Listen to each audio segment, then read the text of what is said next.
Part 2 with Ray Boom Boom Mancini. I'm Steve Kim. We're at Hollywood Smoke in Santa Monica. Ray, let's take a look at your career. This is what I find interesting and such a contrast to today. You build up your record a little bit. You get developed.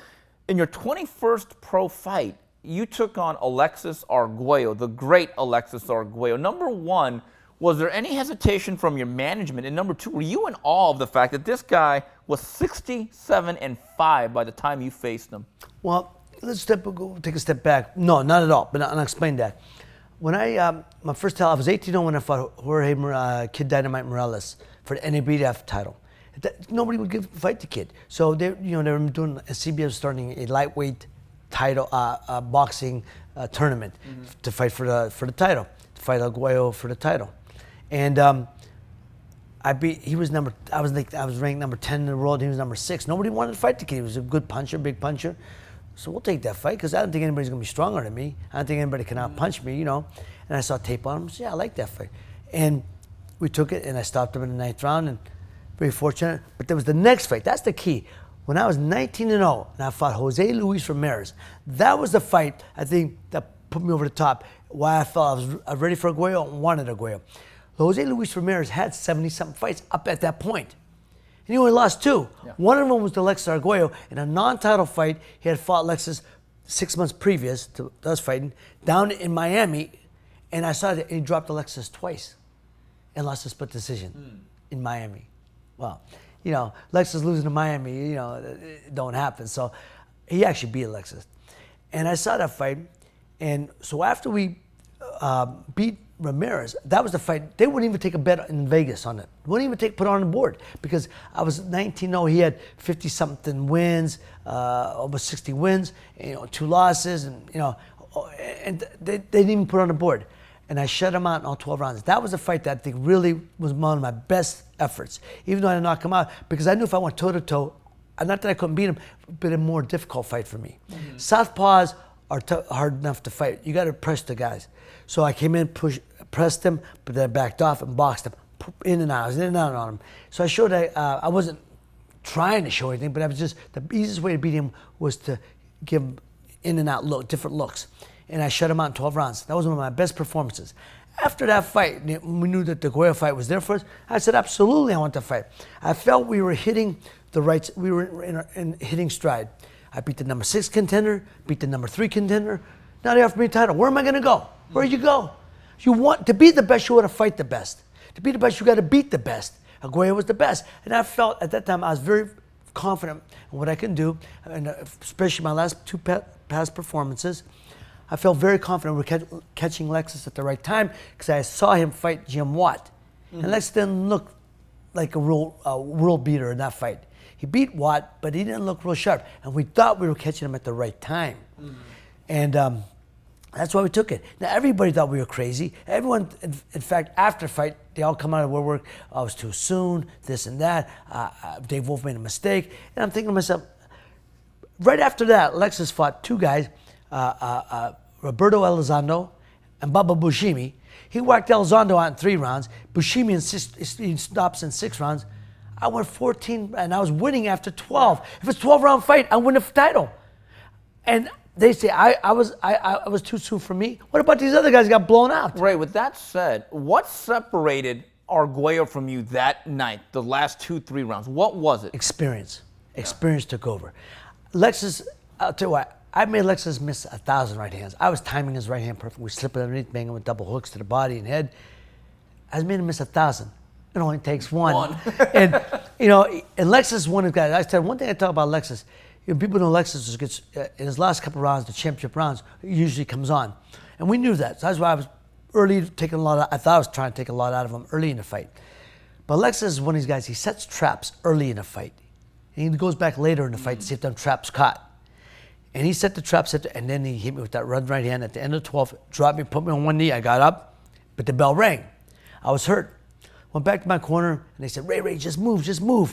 So 13th round, I basically gave it to him, but I was just moving, and he was walking me down, trying to walk me down. But I felt, I got my bearings back. Going beginning of the 14th round, I jumped right out, jumped on him, backed him up, banging him with body shots again.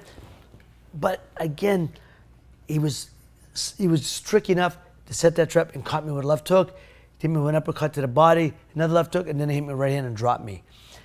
I got up, and I wanted to fight, but I was hurt, and Tony Perez stopped the fight. And good thing he did. I was hurt, but I have no qualms about that. But I wanted, but you know the old saying, the spirit is willing, but the body's, but the body's willing, but the mind, you know, whatever it is, the mind is willing, but the body's not.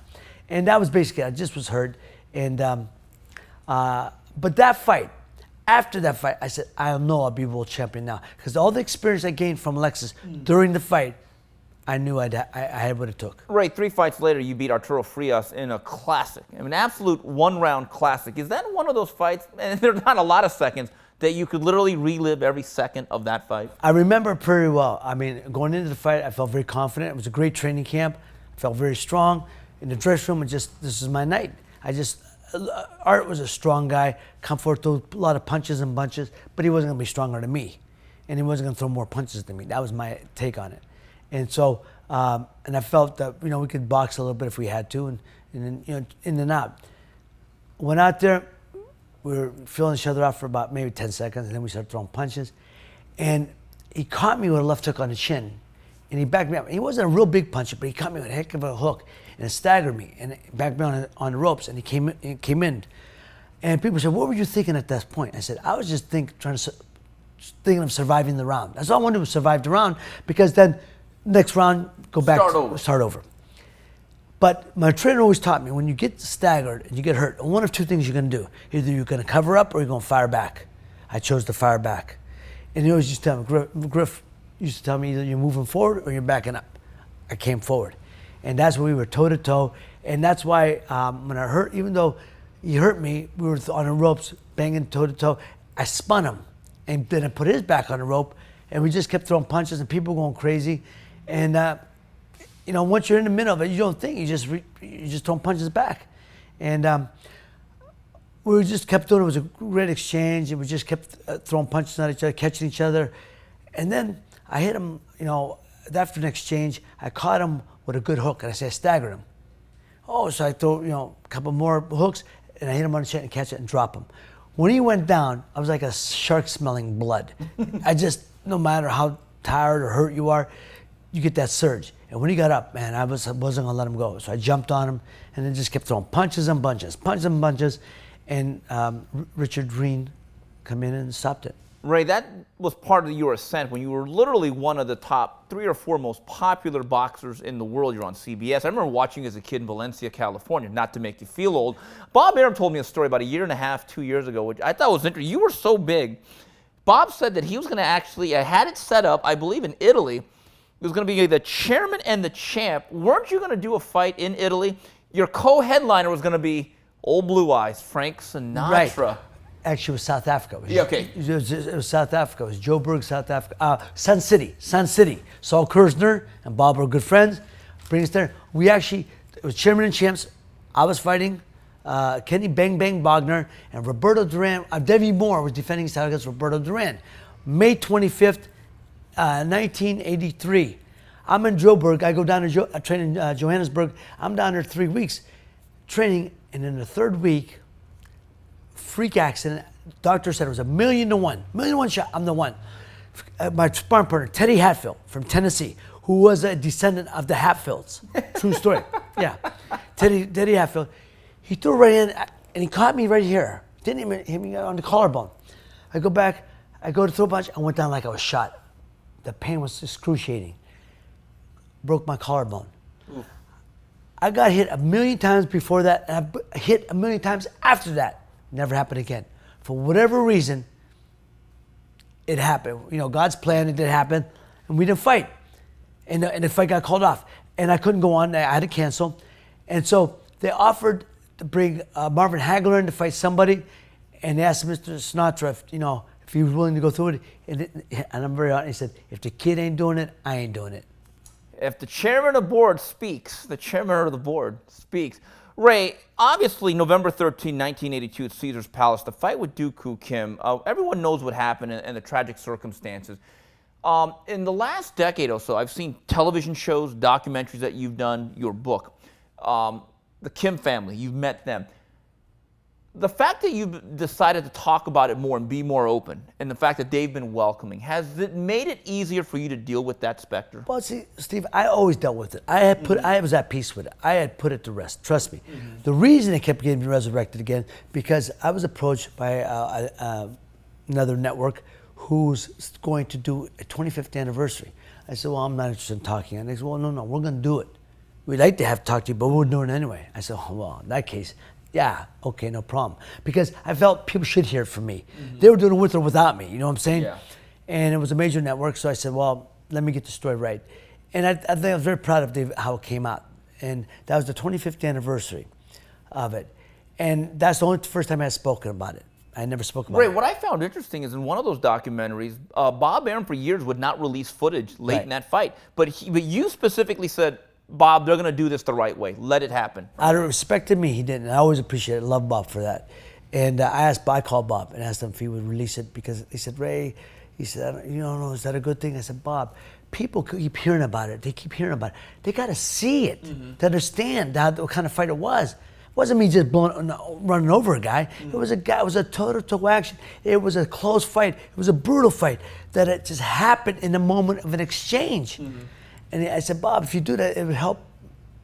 The story would help me. And he said, Ray, then I'll do it for you. Ray, I remember in that era, me being Korean, when the WBA would put Koreans up in the rankings, they weren't always that good. I saw a lot of guys getting. The Duk Koo Kim, I remember kind of reading some of the stories and researching this fight. He was not really thought to be this hard challenge. Did he surprise you on that day? No, and I'll tell you why. I saw tape of him. Dave Wolf had sent me tape.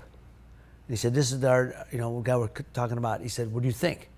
He sent me the tape, and I saw him, and it was toe-to-toe. It was when he won the Oriental Pacific Championship. And it was brutal, boom, boom, toe-to-toe, toe-to-toe, and then he knocked the guy out. I saw a couple rounds. I turned it off. I called Dave. I said, Dave, well, let's do it. I said, he's number one contender. We've got to do it. It's going to be a headache. It's going to be a problem, but let's do it. Styles make fights, as you know, Steve. Yeah. Fighters don't make fights. He would have been easy maybe for other guys. He would have been harder for other guys. Yeah. But for me, it was going to be a tough fight. It's just like other guys who were the contenders, would have maybe look like hard fights for other guys, but I thought they would have been easier fights for me because they were boxers. They couldn't punch a lick. And I figured eventually I'd walk these guys down. When a guy standing in front of you who's just strong, determined, that's the worst type of fight because it's a firefight. And sometimes a lucky punch gets in. But I knew I was in for it, so I prepared that way. Mentally, emotionally, physically, spiritually, every which way, I prepared that way. Would you say that's the most physically grueling fight you've been involved in? Absolutely. I thought Arguello was up to that point, but Kim was much more so. And it was the hardest fight for me every which way. Even in the Arguello fight, even though I was hurt and I got dropped, I still felt I could come back and win. The Kim fight, and I've said this, is the only fight I ever thought of quitting in the middle of the ring. It's just because my body was hurting so bad and my head was hurting. I was throbbing. It was the only fight. It's momentary, but it was the only time that ever come to my mind. And, thank God, of course. Ray, by the time you fought Bramble, the first one you got stopped in 14 in Buffalo, and then the second one I thought was a very close fight. Could have gone either way. But did Bramble, did his style beat you, or did he catch you at the right time? No, I'm not saying styles make fights. I mean, right time, I had lost the love for the fight game. Everyone knows that's no secret. I had lost the love for the game, but I still trained hard. I fought. I'm not going to make that as an excuse. He beat me. He beat me because he just fought a good fight. Styles made fight. It was a difficult style for me. Again, other guys, he fought Rosario. Rosario knocked him out and won the title. But it got like, before that, Bramble walked through a guy everyone thought would be difficult for me. I'm trying to think his name. He was a fighter from Philadelphia. And they called him the Butterfly. Tyrone Crawley. They thought he would be difficult because he moved it. I thought I'd walk Crawley down, man. He was fast, but you can only be fast for so long. And eventually, the body shots and take its toll, and I felt I'd cut him down. Bramble walked through him. So it's, again, it's styles. It was a bad style for me. It was just a bad style. And if we fought 10 times, it'd be the same type of fight. And that fight, that night, the first fight, it was his night. But I wanted a rematch immediately. And we got the rematch, and when I fought him the second time, people saw the difference, And I thought I won the fight. I really did. But I'm not taking away anything. We could have gone either way. I just felt I outpunched him. But I was bleeding a lot. I had a lot of cuts. And, Dick Young, It was a Great writer, right? Great writer from New York, who was tough as anybody could be. It's tough on me, but he said after the fight, I don't know that blood scored punches because Ray Mancini won this fight. He punched him and did everything you have to do to win the fight. And he said, I didn't know that blood won fights. But Ray, after that, you're still a young guy. You're still in your Yeah. physical prime. Was it an easy decision just at that point to say, okay, I'm going to walk away from this sport with millions still left on the table? No, not easy by no means, but it was the right decision because I had no love for the game. And my style fighting, we've talked about it, Steve, my style fighting was not made for a long career. I know that. I sacrificed longevity to make my score, to get in there, be fan-friendly. To be fan-friendly, you know, you get paid good money, but I knew it wasn't made for a long career. And I've always said, I always knew I wanted to do other things. So when after the moment after the Kim fight, I had lost. You know, before that, I always said I fought for righteous reasons, to be world champion, to win the title for my father, to be the best champion for my city, for my family. After that fight, there was nothing righteous about it for me. I had no love for the game anymore. But I had the title, and it was a chance for me to gain my security. So I thought, you know, I owed an obligation to my family, to myself, to be able to do that. But I had lost love. It became a business then. And so once I knew I was financially secure, that's when I was looking for a door. And at that point, I was already looking for a door after the Kim fight. But when I knew I had financial security, that's when I said, that's it, no more. Ray, you did fight Hector Camacho in '89 in another fight. I think a lot of people thought you won. I won that fight. Yeah, okay. In 1992. You know, it's funny. Ray Leonard one time said to me, Steve, I have one regret in my life. I go, what's that? He goes, boy, that Camacho fight in '96. He goes, what was I thinking? My ego got to me. I shouldn't have done it. For you, that was Greg Hagen. Yeah. What possessed you to come back at that point? No, Greg Hagen's a tough fighter. Was a good fighter, good champion. I'm never not taking away from Greg. It wasn't less of. I thought less of Greg. I thought more of myself. Yeah. Greg was for me. I was doing an off-Broadway play in New York. I was an aspiring thespian. Thespian, yes. And I was doing this off-Broadway play, and I was having a wonderful time, but I wasn't physically challenged. And at that point, I had been married. I had my first child. My wife was at the time pregnant with our second child, and I said, had our second child while I was doing the play. So my two children were born. My son was only a couple months old, and but I was doing the play offered me Greg Hagen, and I said, tough guy, can't punch real hard, stands in front of you, takes a good butt kicking. Yeah, I like that type of fight. He can be stronger than me, this and that, all these things but I forgot that I kept thinking of who I was, not who I am.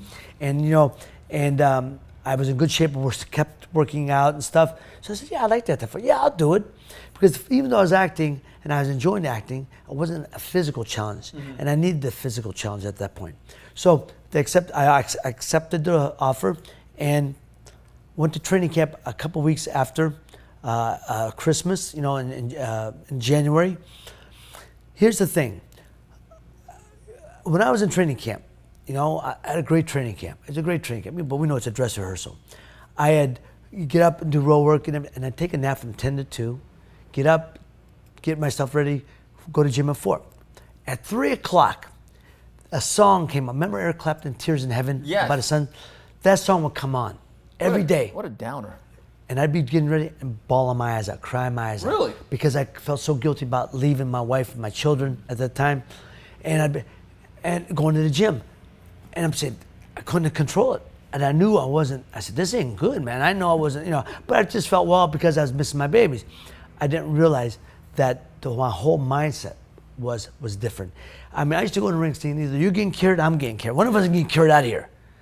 This time I was like, oh God, please don't let me get hurt. My wife, my babies, they need me. Just please, I mean, it was the wrong, like I said, only good thing to come out of it is I got beat good and it resolved it. No more what ifs. Because I think I told you before, about a month after that fight, I got called to fight for another title here in LA, to fight Miguel Angel Gonzalez. Oh, he was pretty good. Tough fighter. And I said, no, man, didn't you see my last fight? They said, well, that wasn't you. We know that's. I said, who was it if it wasn't me? Of course that's me. That's me now. I knew. Thank God I was smart enough to understand. At that point, it was over. No more what ifs. And sometimes me and Ray Leonard often talk about that. I always tease Ray. Camacho ain't knocking nobody out. That's why I fight him. Came back to fight him. But we often talk about it. Ego gets involved, and sometimes that's the way you got to lose to resolve it for you. And that's it, the life and times of Ray Boom Boom Mancini, now part of the International Boxing Hall of Fame. Steve Kim for UCN Live.